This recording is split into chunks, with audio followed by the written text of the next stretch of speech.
When I was researching how to be comfortable on video, one of the tips was to dress in what makes you most comfy. So that's why I'm wearing what I wear like 90% of my life. If there's one thing humans have always been good at, it's ruining a good thing and banning shit. From the moment we figured out how to throw rocks, the bans just started coming thick and fast. Like, don't murder people, don't rob your nan's biscuits in. But then society like kept going or got a bit bored. Maybe someone got a bit too paranoid and then all of a sudden we're banning anything with a pulse or a positive vibe, you know what I mean? Boring! Well, let's not act like we don't get it. I know we've all thought about like Alt F4 in a slow walker in Tesco, blocking a pancake mix because they can't decide what topping to have. Like, fucking get on with it, man. My aim here today is to try and teach you about weird shit that's been banned that really probably shouldn't have been banned, but it has. But before I do that, I want to give a quick shout out to a few things that should be banned. Slow walkers, that I just said, move or get moved. People who play music on speakers in public, like we're in Greg's, not Glastonbury, f*** off. People who say moist on purpose, because you know exactly what you're doing, so you can get it bin as well. My year 9 history teacher, who should definitely still call me. But without further ado, here is the 9 strangest things ever banned in human history, in my opinion. So the first ban is in Syria in 1933. So if I was to say Syria in 1933 to you, you'd probably think like rats, sewers, or people sneezing into each other's mouths. You'd ban that kind of shit. What actually was banned was a harmless little toy that we all had as kids until we smacked ourselves in the face with it trying to do a walk the dog. Because you're the yo-yo guy. And they weren't banned for being annoying either. They were banned because they were causing the drought, apparently. Lads, everyone's dying of thirst. It's got to be them spinning toys that everyone's playing with. People started like dying of thirst. They're just banning yo-yos and the ban gun gets to shooting, you know what I mean? I imagine that as a kid as well, by the way. Like, you saved up all your pennies or whatever currency is in 1933 Syria. You finally bought yourself a new yo-yo and then like you're 2 seconds into your first trick and then bang, drought police are on your doorstep. Like, this wasn't even that long ago either. It was in the 1930s. People had radios, cars, Dr. Pepper. I would actually say this is quite a good ban as well, to be fair, because it upset a lot of kids, and upset kids make me really happy. Luckily though, for 1930s yo-yo enthusiasts and young kids, the ban didn't stick because, spoiler alert, it turns out a spinning toy didn't cause a drought. So eventually Syria moved on, the plague passed, and the yo-yo lived to spin another day. So it's one thing to ban toys, innit? But banning imagination is like a whole different sport. In 2011, the Chinese government decided that they'd actually had enough of all the time travel nonsense. But not actual time travel, the concept of it. Central Bureau of Radio, Film and Television of the Chinese government issued a statement expressing concerns about the prevalence of time travel dramas, particularly those featuring modern Chinese characters travelling back in time in the Qing dynasty. Qing or King, I'm trying. The thinking was that if you let people see different versions of the past by showing it to them on TV, you're letting them imagine a different present, like a freer one. And if you're a government leader that loves obedience more than oxygen, that's a bit of a no-no, innit? Imagine trying to pitch Doctor Who in Beijing, by the way. Right, so there's a bloke, yeah? And he travels through time and space really quickly. And he's like in this blue police box, yeah? Also, if someone did invent a time machine now, the first thing they'd do is just go back and stop that law from ever being passed, surely. Or maybe they already did. Maybe this is the version of history where time travel only got banned in fiction. So yeah, China didn't ban time machines, they banned the idea of time machines, which is even stranger. So for this one, I want to pick us up and I want to take us across to 1980s America. So like neon leg warmers, microwave dinners, and a national obsession with banning make-believe, apparently. And for clarity, if you've ever played it, Dungeons & Dragons is like a tabletop role-playing game where you pretend to be a wizard or a barbarian or a ladies' man who plays the flute or something like that. And all of that does sound pretty harmless, doesn't it? But apparently it's not, according to Ronald Reagan moms, because they thought the game was an actual gateway to f***ing hell.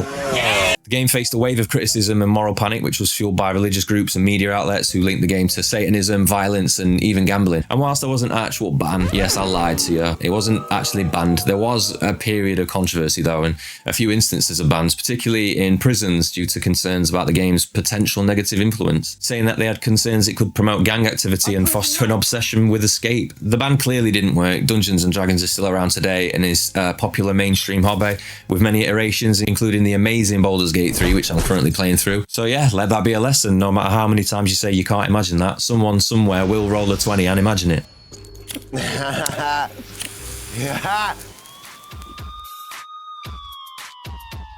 Oh, we're talking about bread next. But not just any type of bread, sliced bread.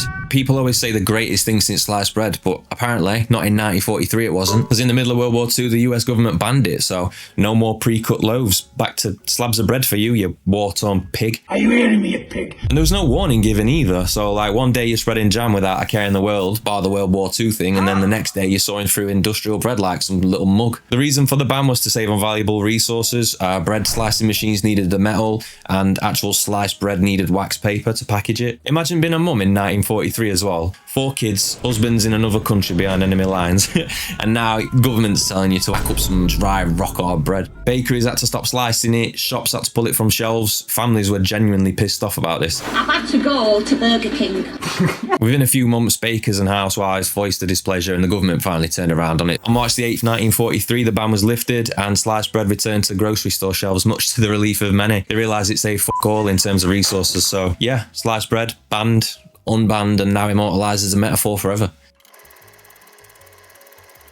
Okay, so this one's like in the pantheon of strange bands, mate. It's like on par with Keir Starmer becoming a DJ or the Pope drinking that tropical Monster Energy, but apparently it is real. In 2007, China's state admin for religious affairs issued an official order requiring government approval for the reincarnation of Tibetan Buddhist lamas, which roughly translates to you're not allowed to come back to life unless the Chinese government signs off on it, mate. Known as Order Number 5, the order stated that all reincarnations of Tibetan Buddhists must be approved by the government, otherwise they are illegal or invalid, which is a little bit of a problem because the Dalai Lama traditionally reincarnates again and again when he passes in his current life. But the Chinese government, they wasn't having any of that, and they was like, it's a pretty cool religion you've got, but next time your leader comes back to life, we kind of want to sign off on it first. The ban remains to this day, but it's more now called state control because ban's a bit of a strong word. So yeah, reincarnation, it's frowned upon unless authorized. Next up is Switzerland, land of the clocks, Toblerones, diplomacy, and the most aggressive stance on cutting grass you'll ever hear in your life. Because in Switzerland, mowing your lawn on a Sunday is considered an offence. So you can ski off a cliff whilst eating cheese. If you want, you could wrestle a St. Bernard if you really fancied it. Okay. But fire up that fly mow on a Sunday, you must not. It's a no-go. It's a no-go, mate. Listen, you mustn't. It's part of what Switzerland call their quiet laws, which are still enforced to this day. The quiet law regulations restrict noisy activities, including lawn mowing and other gardening on Sundays and public holidays. People who go out on Saturday night, they're not going to get woke up when they're hanging out their house by a lawnmower next door, so. I'll put the days and times that you can't do shit on screen so you can see how mad it is. So Switzerland's banned cutting your garden on a Sunday, which is weird.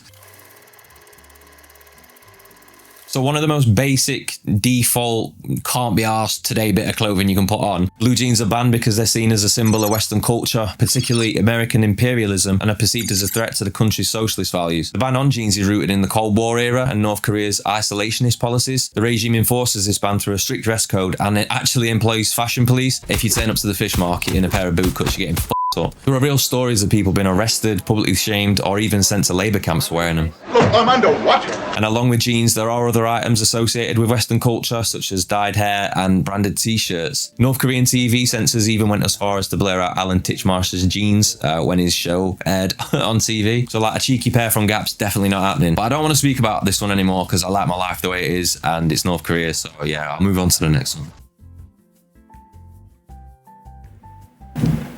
Okay, now they're making a right racket next door. Can you fucking hear that? Dancing is a natural, joyful, completely harmless thing we all do, unless you're living in Puritan America, and then in which case moving your hips might get you spiritually executed. Puritan America, for context, is a period in the 17th century where Puritans, who were a group seeking religious reform, aimed to create a society based on their strict religious beliefs and principles. The Puritans, yeah, they were allergic to fun pretty much, and they saw dancing as a direct pipeline to hell. Ministers like Increase Mather and Cotton Mather argued that mixed dancing was frivolous and led to sin, particularly adultery. And whilst Puritans didn't exactly ban dancing, I lied again, I'm sorry. They strongly discouraged mixed or promiscuous dancing between men and women. Towns had laws against it, no dancing at weddings, no jigs at harvest time. So I think it was a case of like, don't let the elders see you two-stepping, otherwise you'll get smited or something like that. But can't ban dancing because it's hardwired into us. So we still got lads at weddings doing the worm with no risk of being judged. So this one starts with a trim and ends with a massive problem. 1600s China, Qing dynasty's just taken over. Ming dynasty Emperor Yuzhang passed a mandatory hairstyle law mandating that all males grow their hair long, and also at the same time made it illegal for them to have the Mongol hairstyle. He did a double whammy. He enforced one hairstyle and banned another one. The hairstyle that he enforced was called the Q. The front half of your head is shaved and the back half is like a long greasy ponytail running down your back, so it kind of looked like a cosplay mullet nobody asked for. The haircut was basically a mark of loyalty. You wore it to show your submission to the king, and it was mandatory, so if you refused, that was death, and that's not an exaggeration. And if you dared get a haircut, the person cutting your hair and you would both get castrated, and then your families would be exiled. But slowly over time, Western influence crept in. When magazines and modern styles started showing up, people started resisting. Following the collapse of the Qing dynasty in the 1910s, people stopped having the haircut. But yeah, absolutely crazy that you could die over a haircut. On the block, already the block is crawling in the cops. But I don't wanna be stuck sitting in the station, so I change direction and pause what I got. I tell a man to never talk to the cops. Don't talk to them if you like walking your dogs. I'll jump over the garden and kill a dog rags if you ever try to talk to the cops.